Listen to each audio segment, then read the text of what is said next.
Ladies and gentlemen, thank you for tuning in to this week's edition of Stop, Look, and Listen. I'm your host, LaTroy Gardner. This week, we have a universalist, an innovator.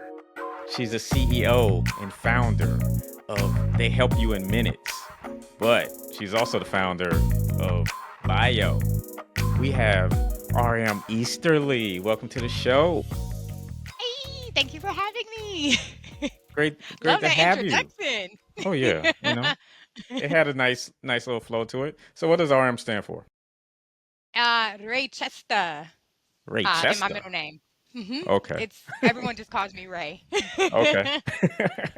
Ray Chester. I've never heard of a Ray Chester, so you're unique. Thank you. Okay, great. So I'm named after my godmother. She's the only other person. Our spelling is one letter different, so I'm the only person in the world with my name spelled the way it is, but I'm actually named after her first and middle name. hmm Right. So yeah, like I just mentioned, RM is the CEO and founder of Byio, which is the first social media platform owned by a black woman. Kudos to you for that. Well, by black women. So By I black where women. it's founded and owned by black women. hmm Can't discount my team because we're some powerful black women. But yes, we are the Exactly. first. Was that intentional to have the entire team comprised of sisters? Well, there are some other genders and hmm races, nationalities, and ethnicities, but majority ownership is to black women, and it was founded by black women. Yes, absolutely, it was intentional. Um, Okay. in every facet of intention. Exactly. All right. So yeah, we're gonna dig into bio a lot during this conversation. But first off, why do you call yourself the chief problem solver? I've been solving problems my whole life. I don't know anything but solving problems. I started my first business when I was 10. I sold it for six figures at 12 and kept continued to start businesses from that point forward. And every time there's a problem, I want to solve it. I'm the see a fire, figure out how to put it out, and we'll figure out how I got started later so we can prevent it. I love solving problems. I'm your go-to problem solver. Tell me a problem you have right now. I promise you I can solve it. I would say I'm in South Florida, so I wish you could stop hurricanes from coming this way, not having to worry about it with insurance being so high. Problem solution, move. Boom, there it is.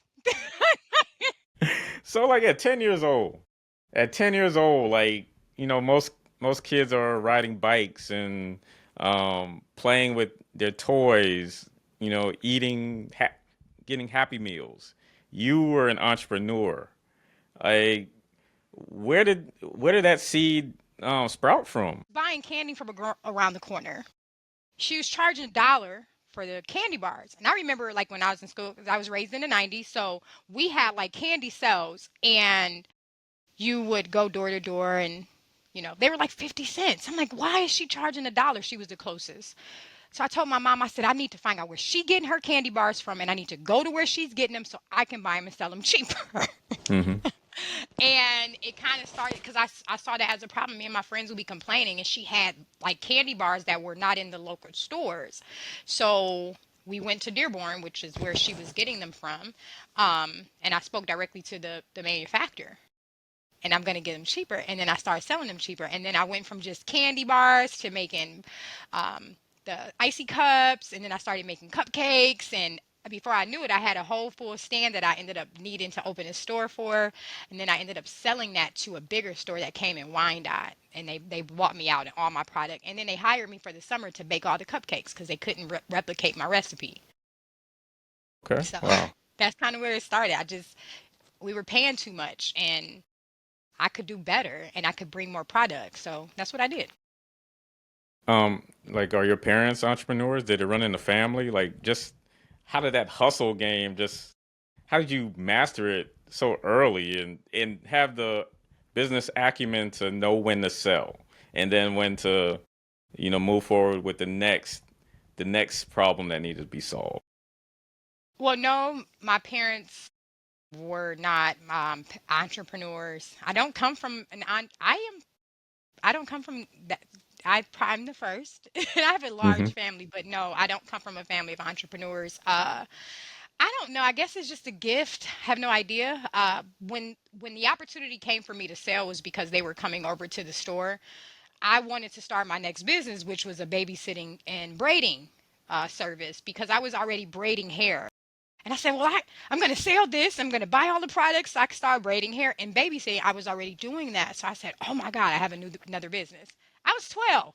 Like I gotta keep going. I just can't stay candy, right? It can't just be sweets. So I took the money from that, bought everything I needed for hair braiding. And then I bought a lot of learning tools for the kids that I was babysitting, teaching them how to, draw and their alphabets and math. I love doing that. So I made a whole business out of that. It never stops. It's always something. I saw a problem. Parents were not doing their kids' hair, and they didn't have trusting babysitters. And I was the bouncy kid in the neighborhood, and all the kids loved me. So I can make a business out of this. And I was $20 a kid. Oh, I was 12. I was what? You never needed an allowance. No, no. I was actually paying bills by the time I think I was helping my mom with bills at 13, 14. I started like little side hustles while I was doing that business, like designing people clothes, putting jewels on their stuff and outlining things. And I'm not an artist, but I knew how to bejewel. So I would do that when I was in middle school. It was, yeah, it's never stopped. I always wanted to solve, those were problems that I saw. So I think it was just innate in me. What'd you go to college for? So initially, I had a full ride to U of M for business administration. I got into college and was like, yeah, I don't really want to do this right now. So I decided to start other businesses. I went back for criminal justice and psychology. I lost my mom and I wanted to study medicine. So I went to med school and then I started specializing in naturopathic medicine. So I have a doctorate of science in naturopathic medicine. So it was an array of things and they were all problems. But I'm one of those people that feel if you have an ounce of interest in one thing, you don't have to pigeonhole yourself into one area. So learn it. If you love it, stay with it. If you don't, at least you learned something from it. So I have a lot of knowledge on a lot of different things, and I am an expert in certain areas. So if you wasn't involved in solving people's problems, the entrepreneurial route, what would you be doing? Oh, wow, that's a hard question. If I wasn't, I don't, what? What is life without solving? I don't even know what that looks like. What? I would probably be a veterinarian. I love animals. That would still be solving somebody's problem, right? I, Right. I can't. I don't know. I can't even answer that, Latroy. I don't know what that looks like for me. Planting a garden for myself. Maybe that's what I would be a gardener. I love Okay. fruits and vegetables, Okay. so maybe that's what I would do. All right. Maybe I'd be a What are you botanist. growing? What are you growing now? I'm not growing anything, but that's something that I do love to do. Okay. Okay. All right. Green peppers. Green peppers is my favorite vegetable. I eat them like an apple, like just bite into them. Okay. It's a fruit. I'm just saying I like green peppers as well, but I don't think I could eat it like that, biting into it as if it's an apple. I have to chop it up and saute it with some onions and mushrooms and whatever meat, whatever protein I'm gonna have with it. Try But yeah. it. Okay. Try it. Just one day, just pick it up, rinse it off. But when it's ice cold, bite into it. It's so refreshing. Okay. So were you biting into a green pepper when that light bulb moment for Bio came about? No, I wasn't. Actually, it was during the election, the 2024 election. I said to my team at them, not everyone, a few people, we need our own space. And I was like, oh, okay, wait a minute. Okay, I got something here. And I have to be careful because I am willing to take a lot onto my plate and I can't do everything. So Hmm. I have to make sure that when I go to people with my ideas, that I have them mapped out, that this is what we're going to need, this is what we need to do. So I spent, I would say September, October of 2024 until August. No one knew. I was getting my research. figuring out how would I put this together. And I've been in social media since social media been social media. So I know that aspect of it. And then I told my team about it. And then here we are, like literally 5 weeks later, and it's just blowing up. It literally was because of the election. I see it. I'm suppressed. I'm being suppressed right now because obviously that these platforms don't want me to take the black community away from their platforms because we make up for 68% of the spending. We are constantly faced with racism, discrimination, inequalities, our content being stolen, and the fact that we can't say white, black, we have to make up languages, and then we're ostracized for us having our own language, but we have to make up words to define what we already have a definition for. Like, why do you have to say grape? This is what it is. Why are we dumbing things down? It's kind of like when you talk to children, instead of giving the anatomy of the human body its actual name, you tell them it's these made up names. It's an actual name for these body parts. Just say that. And we tend to do that. And I don't want us to have to do that. We're adults. I started paying taxes as soon as I started working. If I can go and fight in this army, I should be able to speak. However, I want to speak as long as it's not threatening anyone. I want to give that autonomy back to our community and give us something that we've never had. We've never had this. And the community controls who gets on the app and who stays on the app, not us, not some man who has uh, ulterior motives for our community. We're good to bring you in money, but it's the moment we want to speak, you censor us, you ban us, you give us strikes, you put us in these little timeouts. It was time to change that narrative, because if we can spend all of our money on your apps, we should be able to be ourselves and be free on your apps, but we're not. So Mm-hmm. Great point. Um, like you spoke about the marginalization of our voices on these social media platforms, and like how hard it is to cut through the tape. Um, Even with starting Bio, do you feel like you still have to utilize those platforms in order to bring people to Bio? yes, I do. Unfortunately, excuse me, I would rather not, because they are suppressing me. Mm-hmm. Um, but that's the way people are connected right now. So I'm also hopeful to get the visibility that we need. So thankful for people like you who have podcasts, as well as the publications around the globe who have picked it up and wrote about it. It's definitely been beneficial to us and helpful to get people to go lock in, get the lock in sticker and join the Discord so that we can transition that community in Discord to the platform once it comes out. So it definitely is pain stricken, but I'm very vocal about it. And that's probably why I'm very vocal. Mm-hmm. So Yeah. So explain exactly what is Bio, and then how do we receive an invite? Bio means by invite only. BYIO, by invite only.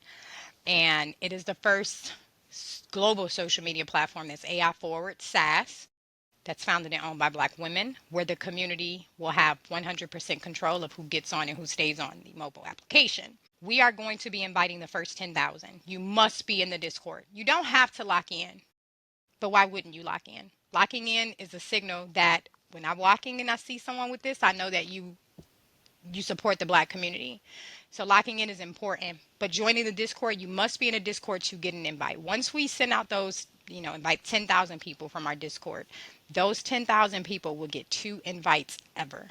So you, Latrey, you get invited, you will only get 2 invites ever to share with anyone you know. You cannot win them, you cannot buy them.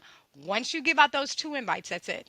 So the community will be responsible for that. There's a lot of features and processes that we will never discuss publicly because we do not want anyone stealing what we're building. It's never been A lot of the processes and features that we have never been done. They were creations in my head from a plethora of different things. My life, being a kid, growing up, different movies that I've watched. So we put together some really amazing, cutting edge, super advantage points, features that we'll have, and we can't share them.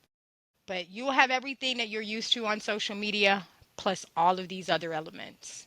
That just know that the invites are not just invites.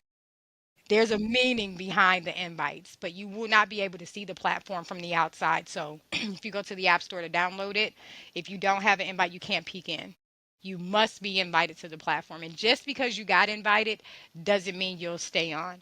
Think Survivor meets Hunger Games meets Divergent. The community can vote you off. Oh, okay. I mean, I know you said that you can't divulge too much information, but so say like you're on there, but you're not really active. Is there a high probability that you would get voted off? If the community votes you off, yes. Okay. If you because again, your invite is not just an invite. It is amazing how it's being created. So the invite means more than just an invite.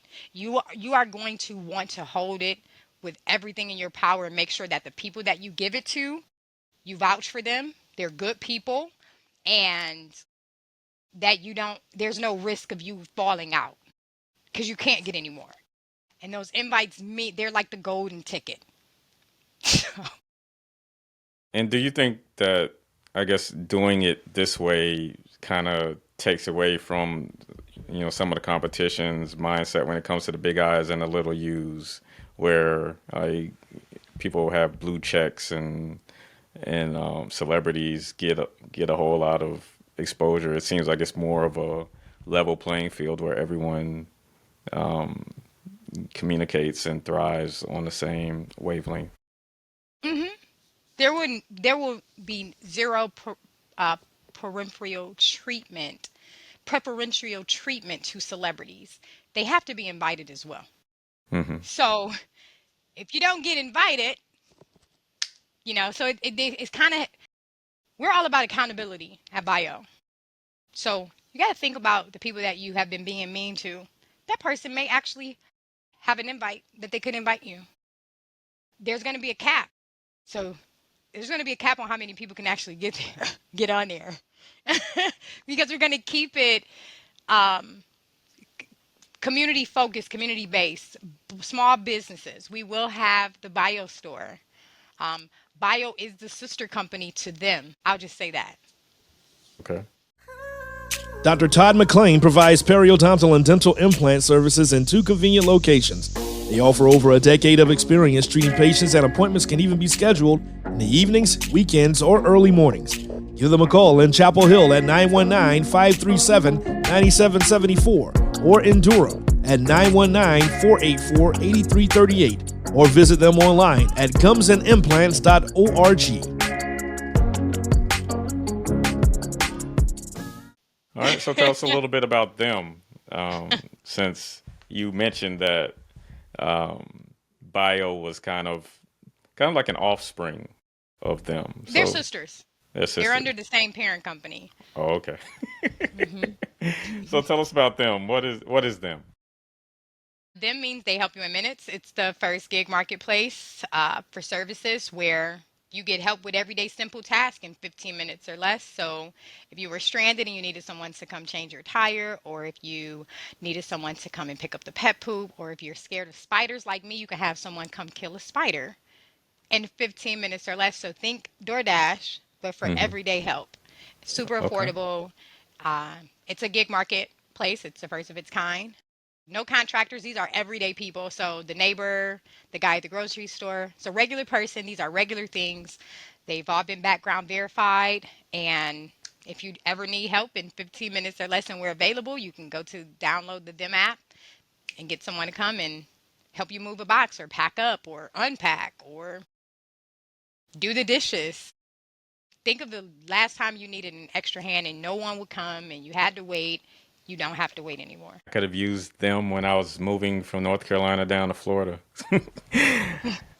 Like doing all of that by myself wasn't a walk in the park, not at all. How do you see Bio serving not only the Black community but people worldwide who feel disconnected from the other platforms? Well, Bio is positioned to dominate social media. One with this is inclusive, exclusive uh, makeup, but also highlighting those that are Black, POC, veterans, elderly, disabled, all of the communities and the allies. It's not just for the Black community, it's for anyone that respects and supports the Black community, especially Black women. I feel like there's the Black community and then there's Black women. Hmm. I Black men receive more respect and recognition than Black women. So I'm not trying to separate Black women. I am highlighting Black women. Globally, the woman in other countries is the same as Black women in the US. So I want to make sure that there is a light shine on women globally, and everyone else shall follow. Because if you go through history, behind every successful, strong Black man that has led, there was a woman pushing, helping, holding his hand, being there for their children, making sure that everything, they didn't do it by themselves, but they don't get recognized for it. They don't get recognized until the man passes away. So it is imperative that Black women and women in general who are allies of each other are seen in the light in which we are leaders. We can construct, we can deliver, we can operate, and we should not be put inside of a box or in a category to just be homemakers and baby makers, because we're so much more than that. And the fact that we are the ones that bring life into this world, we should have way more respect than we do. And we don't. So being able to give them a space and a place to be free, to be themselves, to be able to speak, to be able to share in their experience in their life around the world, it's going to be great for us. Where there are women, everyone else will come. That is a fact. You could check any club. Nobody shows up for the men. They come because there's women there. Well said. Well said. What does building leaders who create other leaders look like to you? 10 years from now, those people that are a part of my team, I want them to branch off, start their own companies, whatever they're passionate about, whatever they feel. I lead by example and I share my knowledge with others so that they are able to take that, apply that, use it if they choose. I don't want a bunch of followers and employees. I want to create other leaders so we can have an umbrella and have $1 trillion conglomerate. If they create businesses, we put them underneath the parent company. We have a whole lot of businesses underneath one company. So yes, I want to create other business leaders so we can have $1 trillion conglomerate, the first by Black women in the US. Hmm.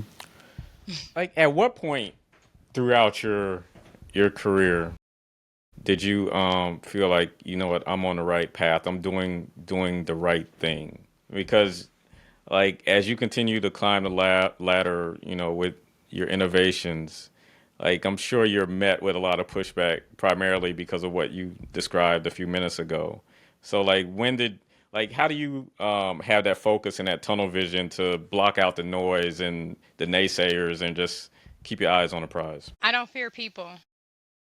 So I say this all the time. You'll probably hear it multiple times or see it on anything that I post. There are no bunk beds in a coffin. I am going to leave this earth by myself.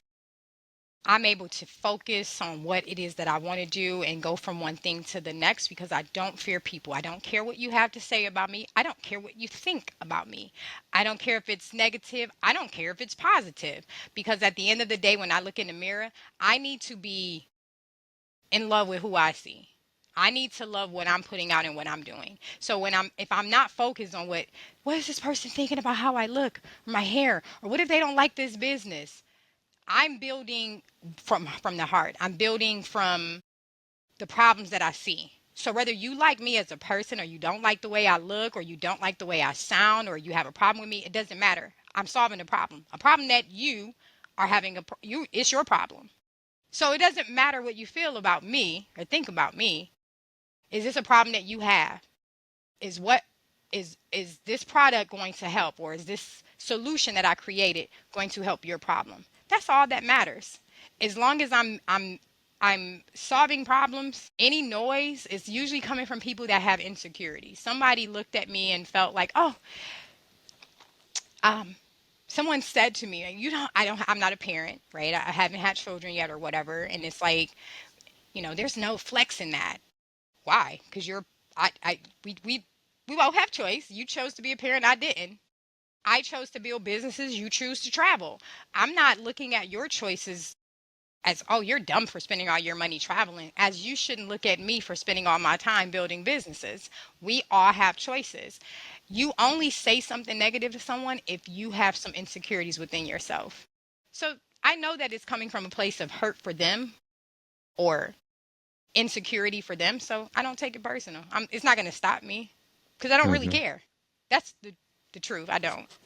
Right. Do you learn more from your wins or your losses? I don't ever have losses. Everything is learning. Every moment that I wake up, I'm learning something, and I live for that. I'm a serial learner. So it's never a loss. It's always a lesson. Okay. What do you see when you look in the mirror? Determination. I see drive. I see a problem solver. I see someone that put together 2 brooms the other day with tape to turn off the smoke alarm because it was going off. Someone that acts immediately to problem solve. I see direct. I see honesty. I see courage just to do it. But I also see room for improvement. I also see that I can be harsh. I'm analytical thinking. I have an INTJ personality. 1% of the entire population has that personality type. So I'm a thinker. I see room for improvement, to be a little less abrasive, and a little more feeling and sensing, less judging and thinking. So I see that as well. You mentioned at the beginning of this interview that it's hard for you to, I guess, share or, not, I guess, have your idea and then allow people to get involved. Like you're a doer, and sometimes it's difficult to wrestle some of that control away. What makes it so easy to the point where, like, these are the people that I trust with my baby, and I'm ready to just give up some of the control and let's do it, versus being as hands-on as you could be and just be like, you know what, if this is going to fail, it's going to fail because of me, not because of somebody else. I don't know who said it was easy. I never said that it was easy giving up control. That's what you said. I never said that because it is hard. What? Oh man. Um, my team, rides my nerves. Okay, I'm gonna just say that it's Okay. not easy because I am such a doer. But we're in a startup, so it's not like we're paying out these salaries right now and benefits. So they still have to work, and I have to be understanding to that. So I struggle there. So it does make it hard, but I trust them. A lot of my team members I've known for years. I trust them. Um, Others is hard. It's hard to bring outside people in. Like, it's real. My team is very territorial, and they're like, "All right, here you go, bringing in somebody else. They don't know." Like, they be. My team is funny, and I'm like, "Well, you guys, I vetted them, and they seem." And then if that person doesn't meet the standard, Mm-hmm. They're like, "See, Ray, told you shouldn't have." Da, da, da, da, da." So I allow my team to be in like almost all decision making.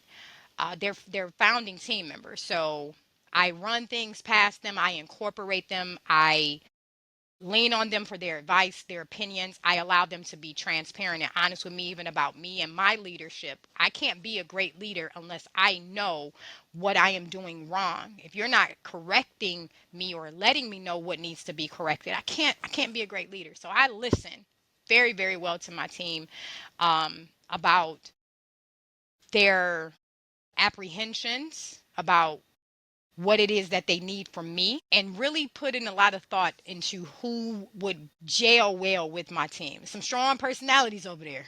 Okay. So I have to make sure that who I bring in is not going to try to, although they're not, none of them are C suite, they're still founding team members. So someone coming in as a C suite who thinks that they're going to, I guess, flex on the founding team members, I can't allow that to happen. I just can't. Like I have to consider them, their ownership, what they have put in. Someone coming in right now, it's a little bit easier. We're getting a lot of traction and exposure and celebrities and brands and all of this stuff. So it's like now you want to come in and be a part of this because you see the rise of it, not because you were in love with it. Because now it means something to a lot of people because that celebrity's in, this person's in, or and it's not genuine. So it's hard to try to be aware of who's real and who's not.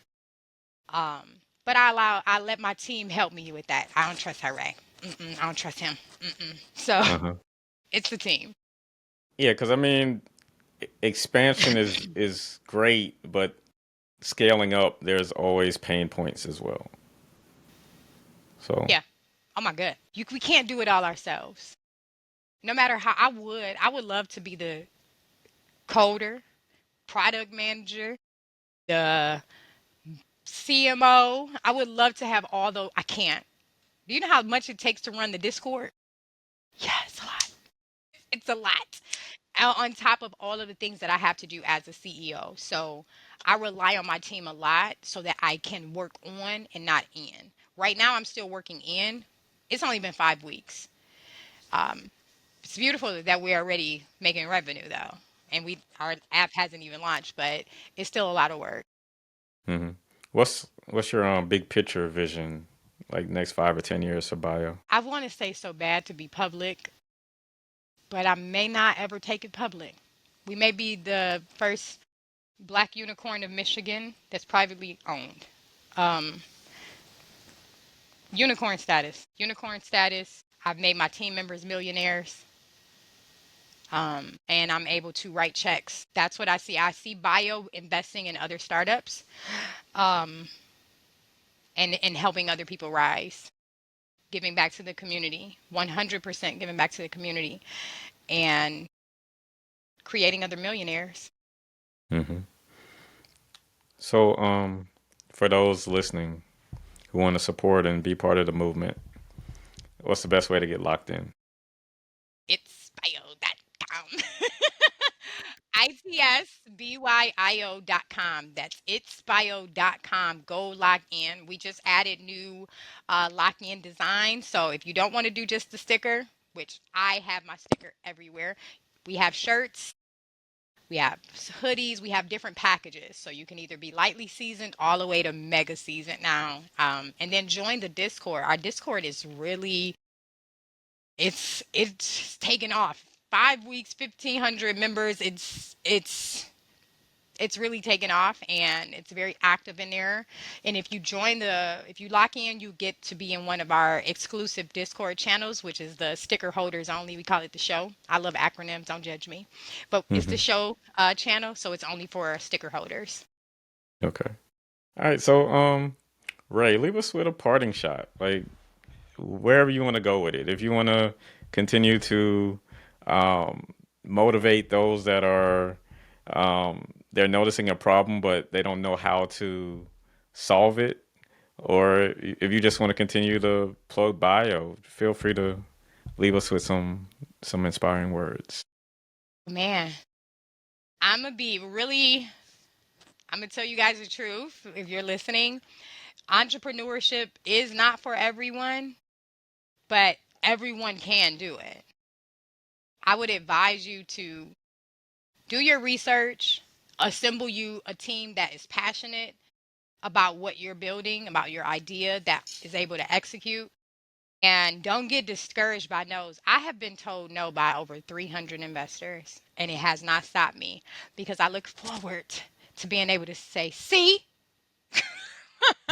I look forward to that. And I'm gonna be honest that being a black woman in tech is you will be overlooked just because you're a black woman in tech. They will love your idea, give you all of this great feedback, but not invest in you. Go to your community, go to your family, your friends, and um, whatever you can do, whatever you can come up with, side hustling to get you to where you need to get to.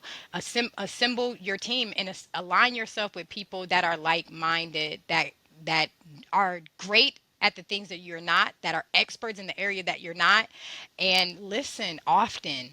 Sometimes people will say something and you're like, oh, that's so good.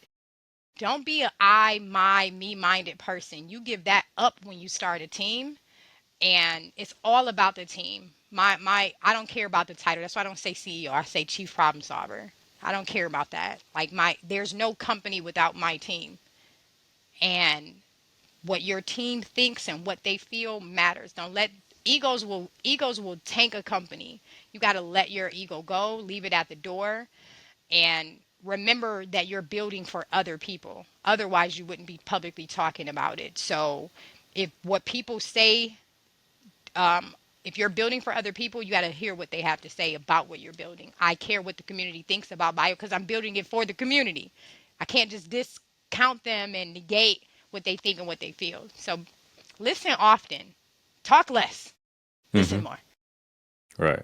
That's my good advice. I love it. I love it. I actually produce a podcast by Gertrude. It's called the Tech Girl Podcast, and she talks to women, especially Black women in tech, sharing the stories and the pain points that you just outlined. So I'd love to get you on that show as well. Absolutely. Thank you. Awesome. I love to tell everybody about it.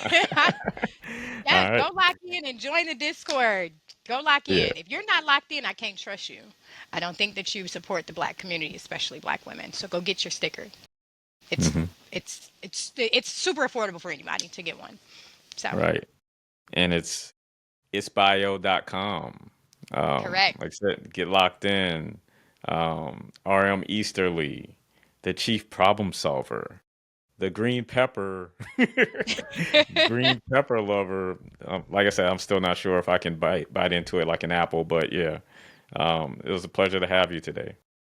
Yes. Thank you so much for having me. Oh, sure. And like I said, it's bio.com. Check it out. And for Stop, Look, and Listen, I'm your host, LaTroy Gardner. See you next week. Peace and blessings.